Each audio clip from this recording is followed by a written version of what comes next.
From KUNC and the NPR network, this is In The NoCo. I'm Erin O'Toole. Democrats tend to position themselves as champions of workers, pro-union, pro-labor. But a bill that passed recently at the Colorado Statehouse called some of that into question and caused a split among Democratic state legislators.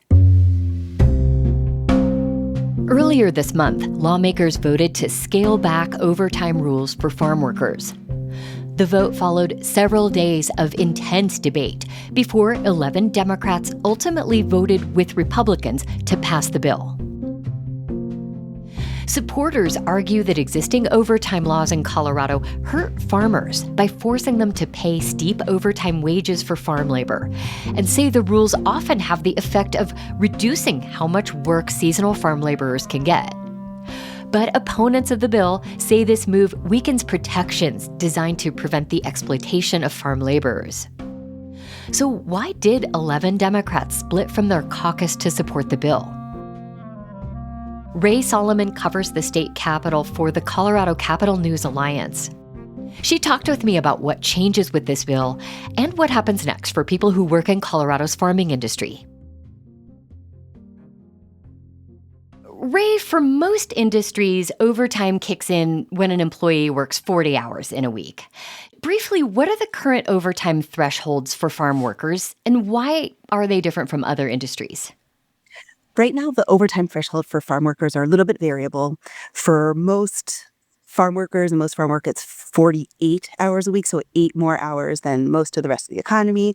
And then for highly seasonal work, like, say, work that gets really intense during one time of the year, harvest time, that is even higher. It's 56 hours a week. And it's different from other workers. That's really something that comes from the history of labor rights back in, it was the 1938 Federal Labor Standards Act that set overtime laws at 40 hours a week for most of the economy and completely excluded agriculture from that 40 hours a week. So for a very long time, agriculture workers had no overtime standards. There was really no point at which they would start making overtime. In 2021, in Colorado, a law created a whole bunch of new labor standards for agricultural workers, including the first overtime standards. Yeah. That law is where the 48/56 hours came into play. Okay. And just to note here that Colorado is one of only 5 states to codify some basic labor protections for farm workers following that bill you mentioned that lawmakers passed in 2021. Now, lawmakers who supported this new bill say that the current overtime rules are unsustainable and that they hurt farmers. How do supporters say the current rules hurt farmers and farm owners? Well, if farmers have to start paying time and a half overtime wages to their workers, it just costs them more money. Agriculture is different from a lot of other industries that hours can be very long, right? If cows need to be milked at 5:30 a.m., they need to be milked at 5:30 a.m. And if they need to be milked again at 5:30 p.m., they need to be milked again at 5:30 p.m. Or during harvest season, sometimes there are very short windows when farmers have to harvest all of their crops before they go bad, before there's a rain that makes it impossible. So farmers and farm workers just work really, really intense long hours during short windows. Yep. Backers of the bill argue that if farmers had to pay overtime wages, that would rack up really quickly because the industry depends a lot on very odd hours. Proponents of the bill also say the existing rules were bad for farm workers themselves. How did they say the looser overtime threshold affected farm workers' pay? Well, backers of the bill will say that farm workers ended up getting less hours because of the overtime rule, that farmers saw that 48-hour or 56-hour threshold coming up, and they just cut off the hours to avoid paying overtime. So workers ended up working a lot less and making less money because farmers were intentionally trying to avoid overtime hours. They say that farm workers sometimes will work more hours overall for multiple employers so that they would never hit the overtime cap for any one of them. So they argue that farm workers ended up working more hours and never hitting the overtime threshold.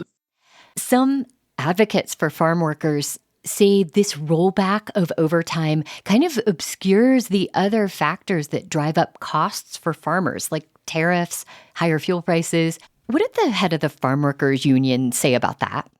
Well, farmers are facing a lot of economic headwinds right now. You mentioned the tariffs, there's historically low commodity prices, lots of very expensive inputs right now, in part because of the war in Iran.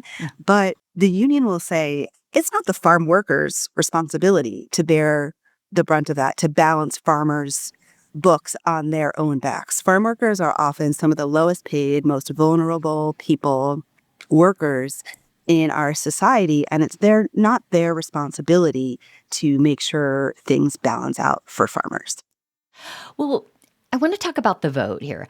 How did some of the Democrats who supported this bill explain their vote? The Democrats who supported this bill, they argue that A, it's not sustainable for farmers, that jobs will go away if farmers can't keep their farms open and they just shut down. We're in a time when Colorado is among the leading states in agricultural land lost to development. So we're losing farms. Mm. That is true. They say that 56 hours a week strikes a balance between being something that is more sustainable for farmers without being too exploitative of workers.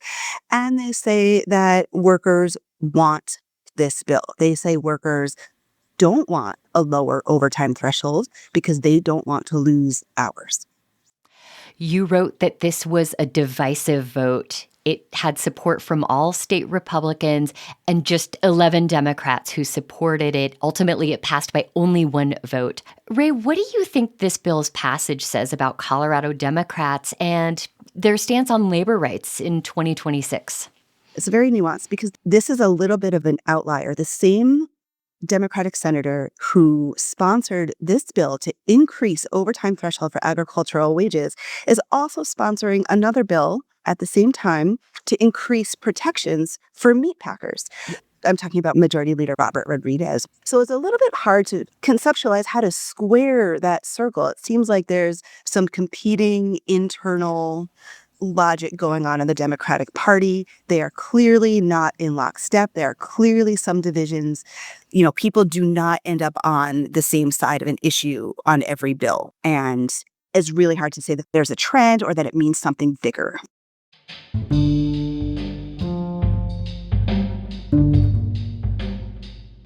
Ray Solomon covers the state capitol for the Colorado Capital News Alliance, which KUNC is a part of. She mentioned that Democrats at the State House have had other disappointments when it comes to pro-labor legislation this year. A bill that would have provided protections for people who work outdoors in extreme temperatures, including farm workers, was scaled back into just a study of the issue. But Ray also pointed out that lawmakers are working with an extremely tight budget, so many bills that have costs attached to them are being scaled back or rejected altogether. We'll drop a link to her story about overtime rollbacks for farm workers in our show notes and at kunc.org. That's it today for In The NoCo. I'm Erin O'Toole. Thanks so much for listening.